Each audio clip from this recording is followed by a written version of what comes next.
Would I make less money renting it out and get phone calls to fix squeaky latches? It just doesn't make any sense. Number one, people are afraid. Because you're dealing with the largest commodity, people are afraid of what they don't know. Yeah, there's definitely a formula for winning on social media and getting millions of views every week. Don't get confused. People often confuse strategy for the KPI of the outcome or the goal that you want. And if the goal is to make the most money, then why on earth would I ever do multifamily? I call it lazy. We were in negotiations, investing in real estate. They're winning, they're making money. What's up, everyone? Welcome to the Real Estate Educators Podcast, where we provide the education you can build on. I am your host, Kevin Amolsch. Once again, we're out here having a great time, guys. I'm having so much fun with this podcast because we're helping real estate investors and real estate educators. Are you out there fixing, flipping, building a rental portfolio, or are you out there providing content to other investors? This is the podcast for you. Mr. Kris Krohn. I got a special guest. Kris is on the episode this week. And Kris, you guys are going to really want to hear this one because he retired at the age of 26 by buying one little single family house at a time. He built up a portfolio of 25 houses while in college, if that sounds familiar. So I really want to get into this. I know you're raising capital now. You're doing some coaching. You got a lot going on. You got a fantastic YouTube channel I was just watching. Welcome to the show, man. I appreciate it. Thank you, Kevin. Yeah, let's go. Let's get into it. So you got into real estate, obviously fairly young. I too was buying properties when I was in college.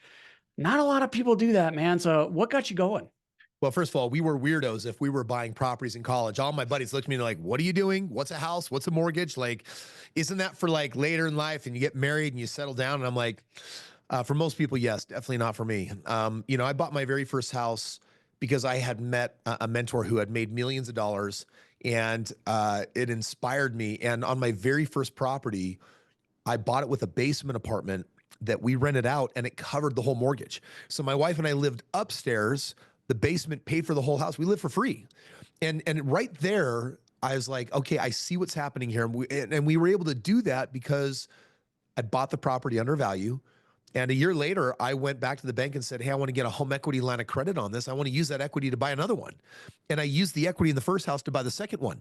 Now, my wife was nervous about this. She was skeptical like all my buddies were. And even though she thought living for free was cool, she was nervous. When we bought this second house, it was a foreclosure, bought at $90,000 under market. It was a screaming hot deal.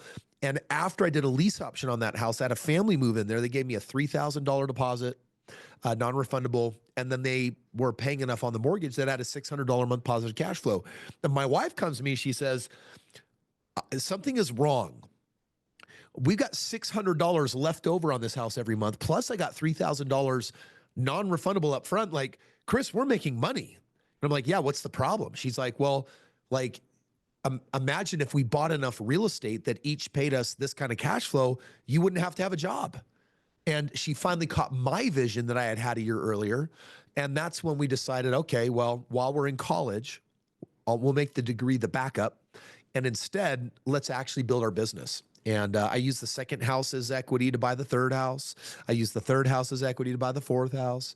And then after that, we just kept on going. And we went a lot faster once we started bringing on partners, because I started learning that if you find a really hot deal, someone's got money. And so I would partner with people. They'd put up the money.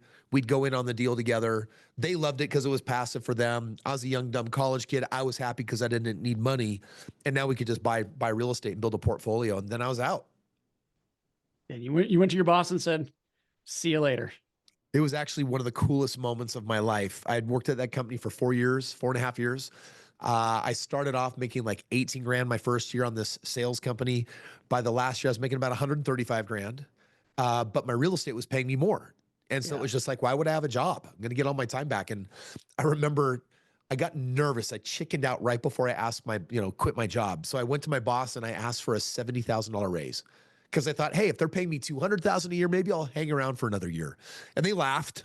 They said, no way. And I laughed too, because I was like, yeah, that was a ridiculous ask. And that day we shook hands and I walked out and I honestly felt like a free man. Yeah, real estate has done the same thing for me, man. It feels so refreshing knowing that income is going to come in no matter what. Yeah. And you had that second house, you did a lease option. I've done a ton of those. I love those because it eliminates maintenance. It eliminates a lot of the management hassles because someone's they're buying the house, right? Yeah. 100%. What made That's you, what gave you that? I mean, so I learned that just by reading books, but a lot of people yeah. don't understand that. How did you even come up with that creativity?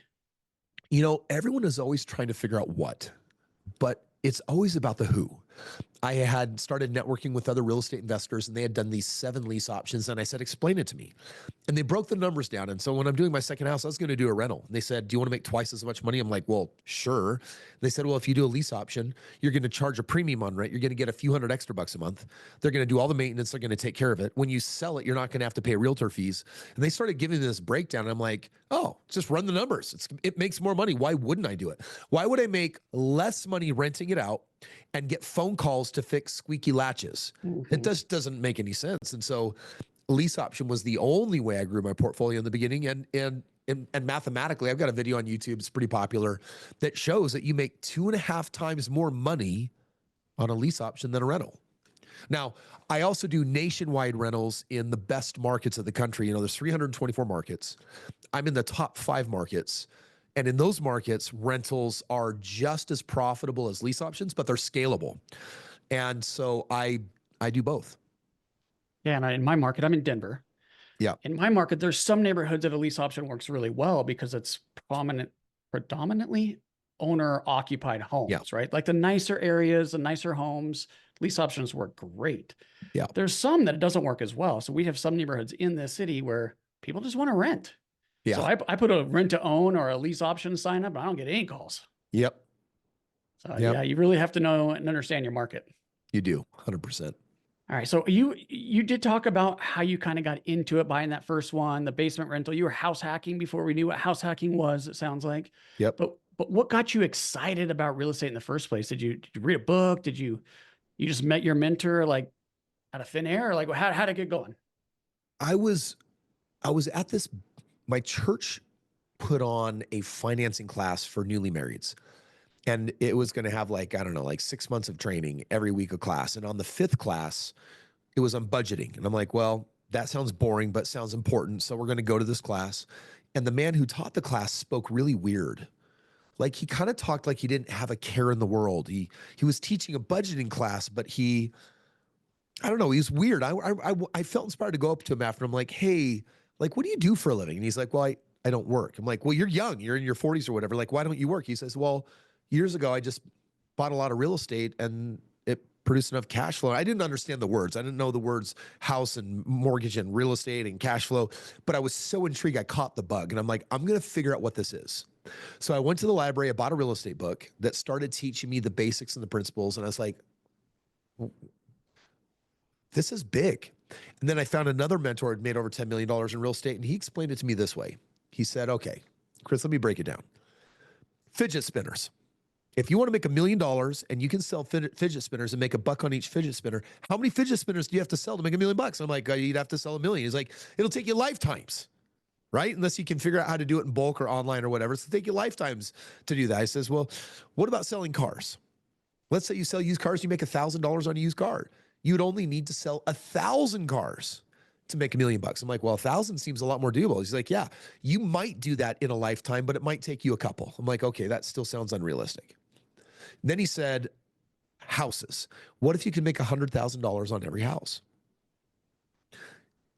How many houses would it take to get to $1 million? I'm like, well, 10. He's like, yeah, you have 10 digits, 10 fingers, 1, 2, 3, 7, 8, 9, 1 million, right? And that's when all of a sudden I was like, wow, a house is the largest commodity that the average human being will ever deal with. Like if you look at the price of things, and what he was trying to teach me is that fidget spinners are single-digit assets, liabilities, and that a car is a 5-digit, but a house is a 6-figure. And so, what he said was selling a car and selling a house probably take the same amount of time, but one pays you a whole lot more money. So just get in a better game. Right. So all of a sudden I was just like, wow, okay, if I do 10 houses. And when I got to my 25 homes over 4.5 years, they had a net worth of $1.6 million. And I remember thinking, holy cow, I'm 26 out of college. I'm a millionaire and I make $12,500 a month passively. I don't have to get a job. And so there was just such huge appeal for me in this thing that anyone can do. And I was like, why aren't people doing this? Why aren't they? Number one, people are afraid. because you're dealing with the largest commodity. People are afraid of what they don't know. A lot of people go into the game of real estate. This is big because they want what it can produce, but they're not willing to pay the price. So Malcolm Gladwell in his book talks about 10,000 hours to master something. And so what I find when I interview people is they want what real estate can produce, but they're not willing to do the work, and they're afraid they'll do it wrong, and they should be. Because if you do your deal wrong, you could lose everything. That's a real truth. So there's a reason to be afraid, but there's a way to get around that. Like you've got ways of getting around that. Other people got ways. My way is simple. I after I had done a couple hundred homes, I had this novel idea. I don't want to teach people how to do what I'm doing. I had done a fair amount of that. I didn't like being a teacher. I didn't want to be a coach. It was like, how about I just do it for people? And it's like, oh, okay, I'll just partner with people 50-50. Like they'll put up the money, I'll use my team and do all the work, and we'll split things. And that became like the most, I've got like 2,000 real estate partners. They find me on the internet. They look at my $2 billion in track record real estate on 6,500 single family homes. And they're like, wow, this kid's averaging 60% a year on the money. That's a pretty wild number. That's 75 times more money over 20 years than the 401k or a stock market. When people figure that out, they're like, this is stupid and this is smart. Like we should do that. And that's my service. That's just one of the things that I do is I tell people, if you want it done right, don't do it yourself.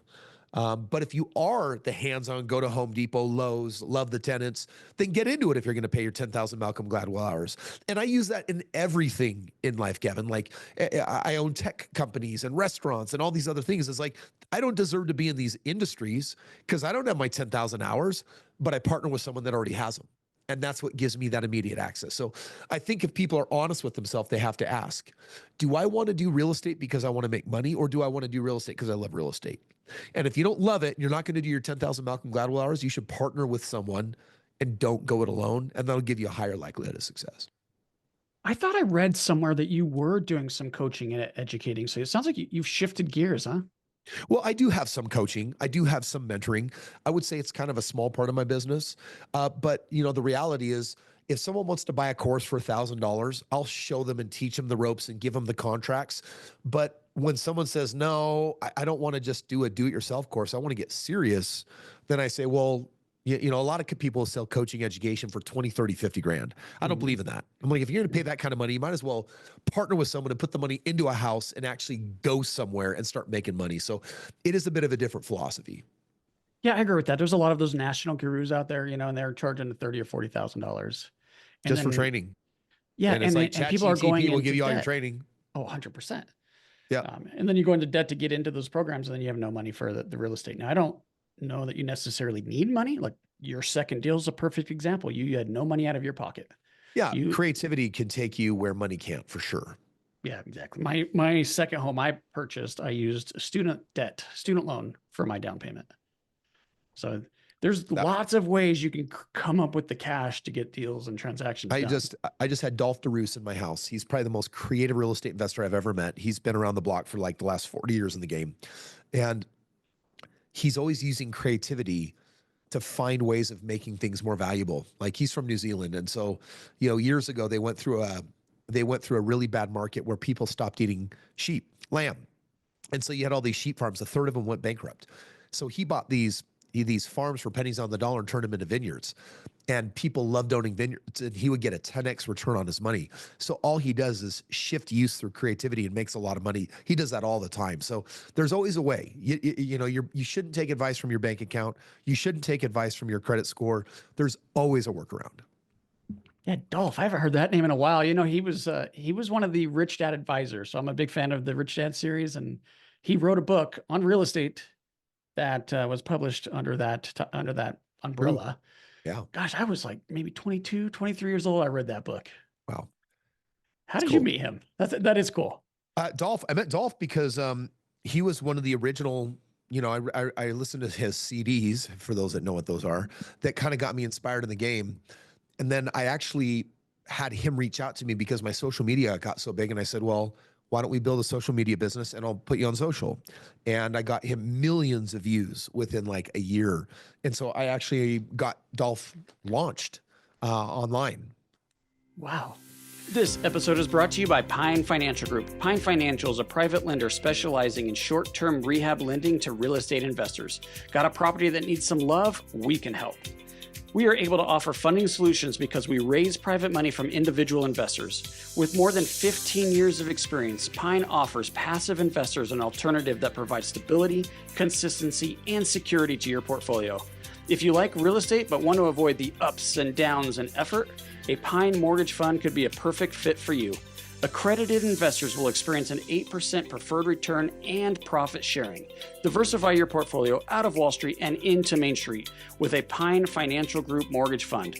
Get more information at pinefinancialgroup.com. That's pinefinancialgroup.com. That's cool. So I was just looking at your YouTube, as I mentioned, and a lot of our listeners here, Kris, aspire to be that. Like they want to provide content. They want to attract real estate investors into their sphere.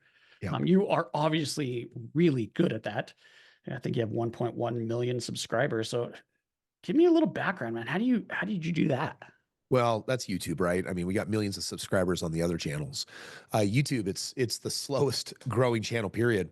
I got a buddy that just basically said, I think that your content is worth being on the internet. And so for a couple of years, he would get together with me in batches. We'd film content, and every week he'd drop a video. And I did it for a couple of years, and I'm like, is this even going anywhere? And then I had a video go viral, and everything changed. And I'm like, oh, there was something here. And so, Okay. yeah, I kind of just fell into it, honestly. So I'm going to ask some really selfish questions here because I would love to build my YouTube channel. We've got a little over 4,000 subscribers, which is like so small. It feels like, how did you get that one to go viral? Is there anything specific? Yeah, there's definitely a formula for winning on social media and getting millions of views every week. And it's interesting. I got so good at it. I built a company that now does it for people. And so the team that I used to do all of my social, we lend them out to other people.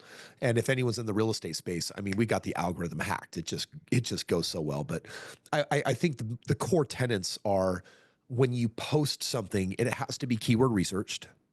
And so you don't just make content you want to make, you have to make content they want to make. And so you have to invert the process and build content based on what the world is asking for. So that's the first part. The second part is, if you built it for one channel, it should be on all channels. So you go omnipresent, because the reality is there's a lot of people like, I don't like YouTube, I like TikTok. It's like, cool. Or I like this one or that one. So you gotta make yourself available wherever people are. But there's a way to batch it out, and there's definitely a science to hacking the algorithm. I'm very fascinated by that. Do you put any, I know you do a lot of free giveaways and that kind of thing. Do you have any free giveaways on building a social media? That's a good question. I actually don't think we have any free giveaways on building social media. Yeah. Kris, you're killing me. No, but just text me, bro. Text me and I'll hook you up with a group of people that can help you hack it. Okay. Sounds good. All right. So I know you're a single family guy, at least that's how you started, but you also said, well, I like houses over widget spinners or fidget spinners or whatever, because of the big margins. I want to do less work for bigger paydays. Yeah. And so I think a lot of real estate investors agree with that philosophy, and they move from single family detached homes into multifamily, commercial, those type of just big, add a zero and do the same thing over and over. Are you still in the single family business, or have you moved on from there? Yeah, good question. I'm still only single family. And I do that for one core reason. Most people will graduate from single family to multifamily. And the reason why they're doing that is they're trying to swap out their 20 single family homes for one apartment complex. And when you go multi, there's a lot of convenience. All your money's wrapped up into a single project. If you buy that project right, and you've got one property manager on site, there's a lot of simplicity that comes into your life when you do multi. But there's a downside. And the downside is that your ROI is capped. Most multifamily, and I know some of the best people like Vina Jetty that's got over $1 billion under management in that game, they are producing on average 25 to 30% a year on their money. And anyone would say, that's great. And there wouldn't be wrong. That's great. There's only one problem. On my last 2,130 rentals, we did a 9-year longitudinal study. We're averaging 60.65%. And so it's like, well, 60% is a lot bigger than 30%. It's not double, it's exponentially more. And so I can't stomach low ROI. So I don't get into the multi game because it's good money, but it's not as good as what I'm making. And so we decided how to scale single family, something most people haven't figured out, because they're like, it's too much headache. It was like, you really want to manage 1,000 little homes? I'm like, well, it depends. What's the goal? Don't get confused. People often confuse strategy for the KPI of the outcome or the goal that you want. And if the goal is to make the most money, then why on earth would I ever do multifamily? I call it lazy. And it's not bad. It's a great model for some people, and everyone's got different strategies. I just found out how to make an extraordinary amount of money in single family, so I can't graduate from it. Yeah, I guess that makes sense. And unless you have the systems like you've clearly built, it is going to be more work because it's more spread out. Now, it could be safer as well because you're more diversified. So you could look at pros and cons. Yeah, exactly. Yeah. I'm wondering if your ROI is so much higher in the single family space because money's easier. I mean, I know they have Fannie and Freddie debt and multis, but gosh darn, the debt is easy to get on. The average single family investor makes 10.4% a year on their money, according to Forbes. When I say we're doing 60%, that's because we're not doing mom and pop shop investing. When you start looking at the macroeconomics, and I go to, for example, Memphis, Tennessee, one of the top of 324 markets, and I go to a special subdivision called Blue Oval City, where there's an $11.5 billion Ford plant, their new electric plant, that created 11,000 new jobs, and they don't have houses in that area. I'm buying houses for $200,000 that will likely be worth double in the next 5 years. So what I'm doing is I'm looking at the places that have they're severely upside down in supply and demand. And then I look at the macroeconomics of job growth in that area. And so we manipulate these markets. Orlando's another market where our growth rate is over the top in Orlando. Or I buy in Jonesboro, where my average house is under $200,000 when the national median is $436,000. So we don't buy houses. I buy markets. And out of 324 markets, I evaluate 10 macroeconomics to find the top 5 of those 324 markets that are going to give me extraordinary growth compared to the average person. The reason why I'm making so much money is because I am not investing in my backyard. I'm investing in the markets where everything is lined up to give me the best outcome. Okay, so there is some speculation here. What is your backyard? Well, my backyard, I live in Utah. And I don't own any real estate in Utah other than a couple of office buildings. Yeah. Okay. Utah's beautiful. It is beautiful, but I don't like the real estate market. The macroeconomics don't pencil like other markets. How do you find that? I know you just went through some details on what the matrix that you're looking at, but that's a lot of work, man. Do you have a team helping you out with this? I got a team, and I just cheat and give people the code so they can just invest alongside me or have me do it for them. But look at some of the most important dynamics. In 1990, there was a firestorm of freakouts in California because houses, the median was now over $100,000. They said the market's got to crash, freak out. A house is now selling for $100,000 when around the rest of the country they're $30,000, $40,000, $50,000. This is too unbelievable and this is too wild. And I'm like, that's laughable. That same house is now selling for $1 million. Well, I don't invest in California because that market is oversaturated and overgrown, and it already had its heyday. I don't want to buy an 800 square foot $1 million piece of property. But that next California market is somewhere right now being birthed, and I know how to find them, and I invest in those markets that are experiencing rapid appreciation. And there's different dynamics that help determine that. The first one is you have to look at the population growth and the migration. So, for example, I can tell you that 500,000 people left California last year, and they moved to Florida. I can tell you that 600,000 people left New York and they moved to Texas and Florida. So Florida is the Orlando specific area is the #1 fastest population growth. I think we're going to see an 18% population increase in the next 5 years. That's insane. What does it mean? They don't have enough homes. What determines the price of real estate? Supply demand curve. So population is the first thing I look at. The second thing is affordability. So California is not affordable. New York's not affordable. But I also don't want to go to the swamplands of Louisiana where I can buy a house for $120,000. That market does not have the job market to promote growth. And so it's not about buying cheap either. I'm trying to find homes that are 30% below the national median that have strong job markets that are going to spike. So the next thing is I then weigh in on job markets. What is the job strength? Who's moving there? What industries are moving there? And what are they paying? And so there's a ratio. People don't know this. There is a ratio for what rents charge in an area, what houses are worth in an area, and what people earn in an area. And you can find discrepancies where there are markets where people make way more money than the price of real estate, which means their affordability scale is very, very doable. And those people pay way higher rents. Wait, you're telling me that I can get a higher rent by a couple $100 a month by investing in this market versus my market? Yeah, that's exactly what I'm saying. So those are some of the dynamics that I'm evaluating. There's 10 of them in total. And I'll give a gift to everyone that help everyone, if you want, get those for free. But those are some of the 10 macroeconomics I look at to select a market so that when I buy in that market, I experience explosive ROI. Yeah, it sounds to me like this is, I'm going to get to a question here, but it sounds to me like similar to what we saw in Southern Texas and in places like Boise.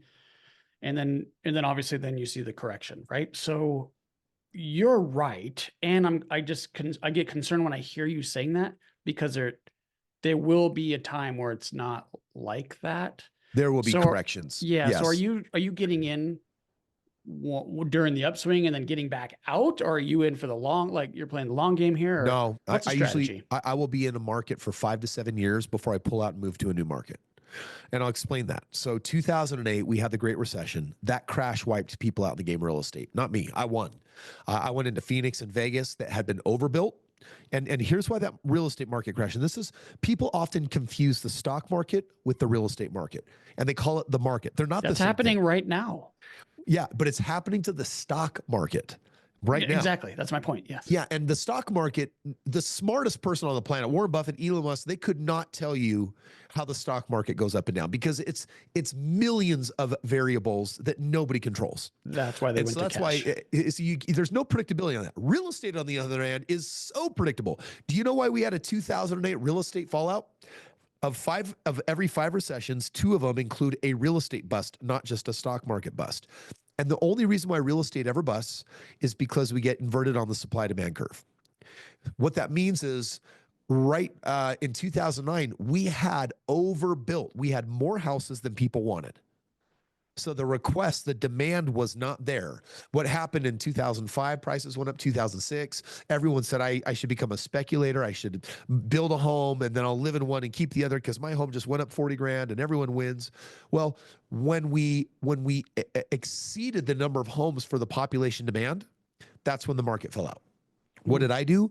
I bought those $400,000 and $300,000 homes in Vegas and Phoenix for 100 grand on the court steps, thousands of them, and made my investors $100 million in the first 5 years. So what did we do? When that market crashed, we won really, really big. So then the question is, okay, Kris, well, the prices keep going up. We got to have a crash now. When I tell you that population is growing 18% in the next 5 years in that Orlando market area, there's only one way they can experience a crash: to have more houses than demand. But right now, we are so inverted nationwide, we're missing 4.5 million homes. 4.5. Historically, we've never hit that number. It could be higher than that. Ever. Even. No, my guesstimate is put around 6.8.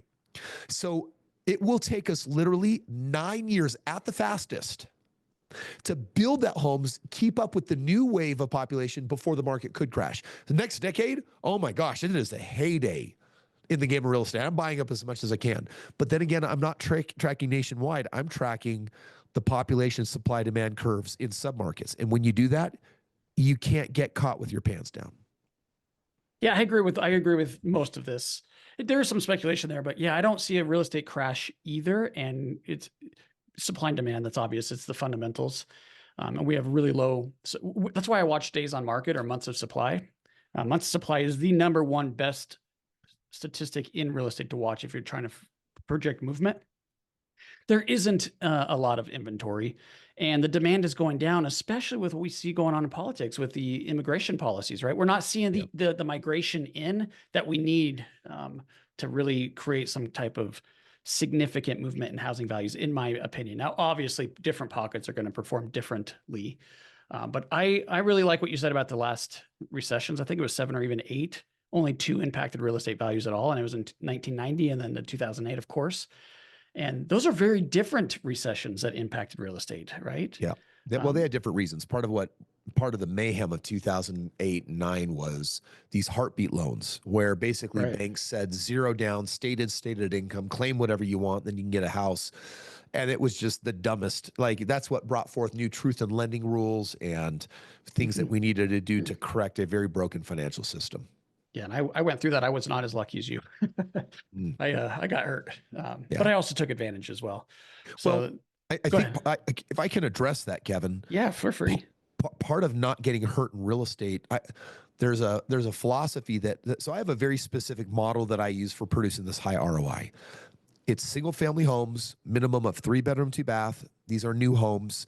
And these are homes that I usually buy 30% below the median. I hold them for generally 4 to 7 years before I sell, and I buy them in the top markets. When I follow that formula, that's when I get these really high ROIs. Now, one of those is that we're buying 30% below the median. People are like, well, why are you doing that? Well, now we're going to get back to why single family versus something else. Multifamily market is softening right now quite a bit. And single family is the opposite because we've got our supply demand curve messed up. If the national median is $430,000, that means that I don't buy real estate ever over $300,000. My average purchase price, $250,000. Now, why do I do that? Let's go back to 2008. I lived in a $1.8 million house. That house that I custom built after the crash became worth $1 million. So it went from 1.8 to 1. $1 million house went down to like $600,000. A $600,000 house went down to like $350,000.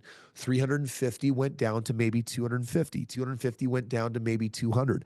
200 went down to 180. See what's happening? When you get under the median, all of a sudden you become deeply insulated from massive loss. So the $1 million home can lose half of its value like that in a bad real estate bust. But a home at the median might go down by 20%.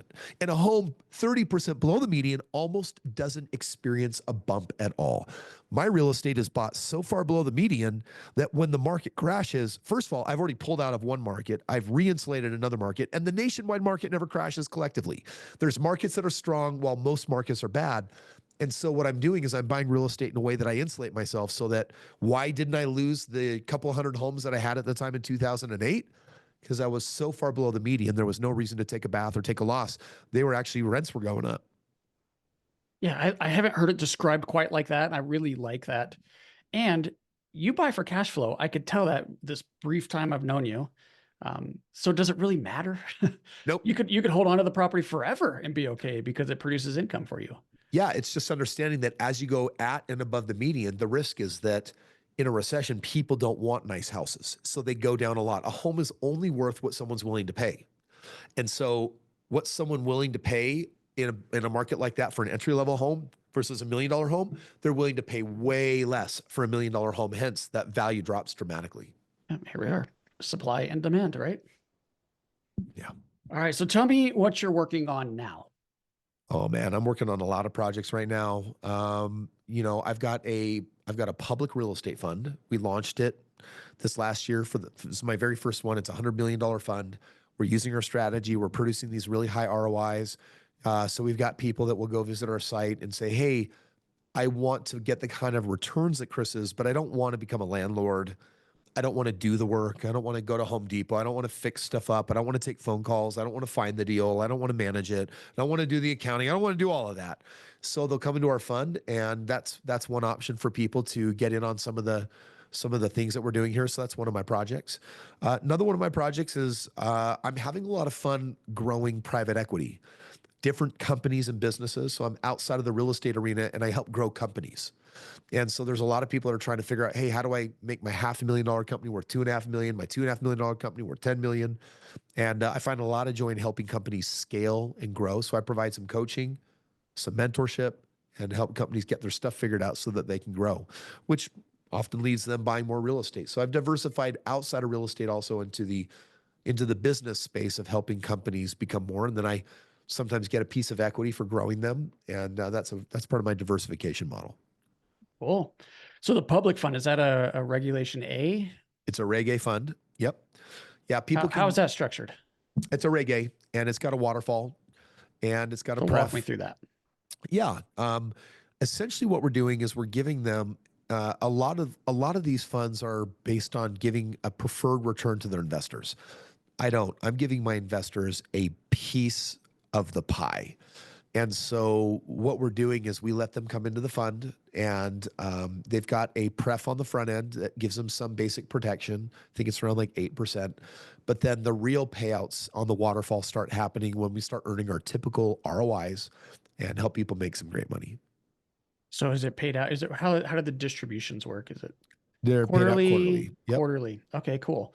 And it's levered, I assume? It's leveraged up to 60%. So 60% leverage, and that's one of the ways that you could really boost an ROI. But it sounds pretty safe if you're only going to 60%. How's it going for you so far? Really well. It's really just doing the same thing we've done on our last several thousand deals. So it's working out very predictably. Were you doing like the Reg Ds prior to this? Yeah, I still have a lot of Reg Ds with my private partners. People will still find me on the internet and say, I just want to partner one-on-one with Kris.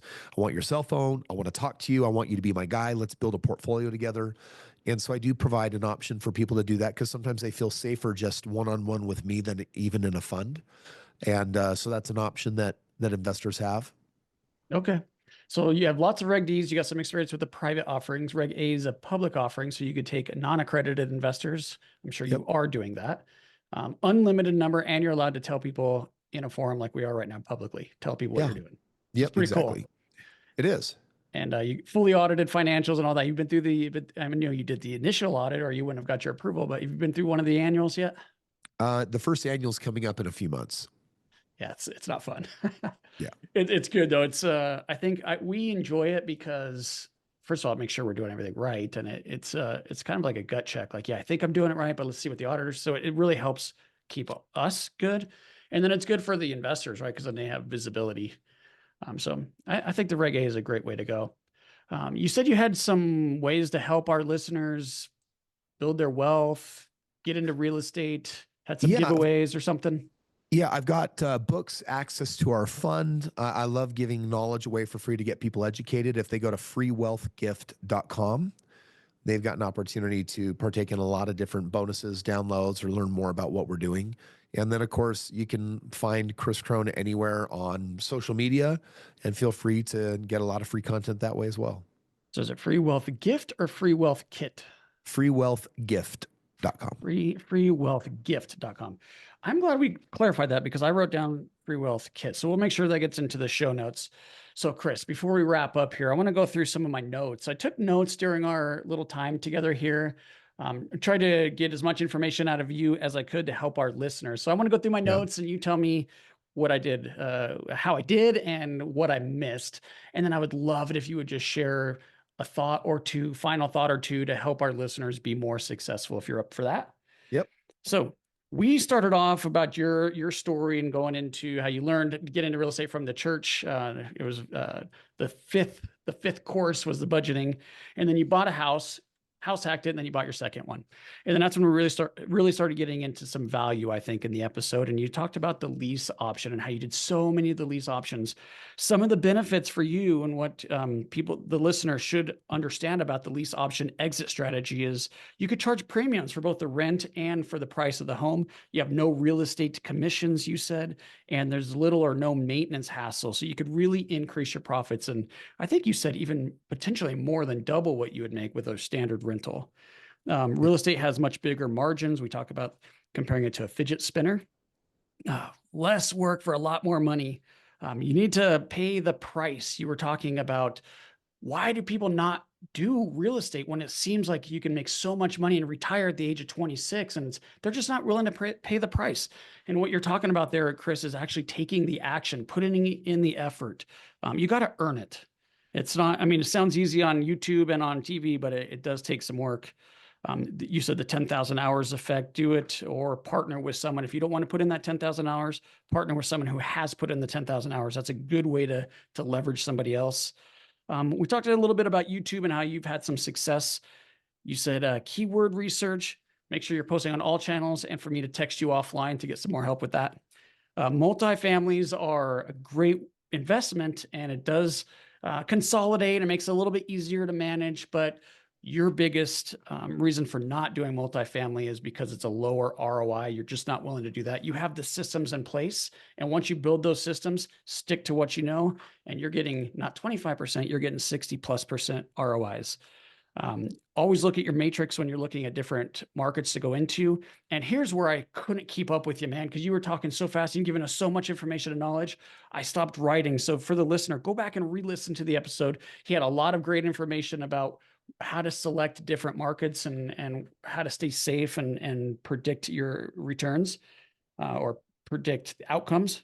And then finally, you need a formula to be successful. You're going to need a formula. And you talked about your formula, and the big one that you reiterated multiple times is below median price. As long as you're sticking to your formula, you're going to work. Look, McDonald's makes money because they have a formula, right? And they stick to it and they do really well. So I love that feedback. Well, first of all, how did I do? Well, you did incredible listening and you took incredible notes, and yeah, you did awesome. You got it. Thanks, Kris. What I miss, man? What other piece of advice for maybe a newer real estate investor? I think it's very important to not go it alone. There's a lot of people that lone wolf it, and that's probably the easiest way to get your neck chopped off. So instead, you got to ask, who's my person? You want to find someone in real estate that can be your coach or your mentor. Read their books, join their mastermind, or get with them and make sure that they're walking you through your deals, making sure that you're not messing up. Because the truth is, if you can do 3 deals and they all turn out really well, you can do 30 and you can do 300 and you can do 3,000. But it is about the start, and it's about making sure you get a good start. So find your person that you really connect with, and then find a way to get in their airspace or learn from them or have them coach you. That's, I think, the best advice I can give that will help you be successful.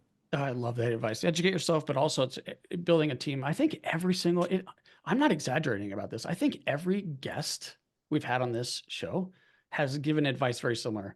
Like, it really is the people around you that make you successful. There's no self-made in this world, right? We all work together to help each other. That's right. Love the advice. So freewealthgift.com. Go there, get your free info that Kris is going to provide. And then one more time, how do we get a hold of you? Go to freewealthgift.com, freewealthgift, and there you should be able to access my books, my events. And also, if you want to partner with me or invest in my Reg A fund, you'll get all that information as well. All right, sounds good, Kris. I know you're super busy, man. You got a lot going on, and you chose to spend 45 minutes here with me today. So I really appreciate your time and giving back to the community and giving back to my listeners. So thank you so much.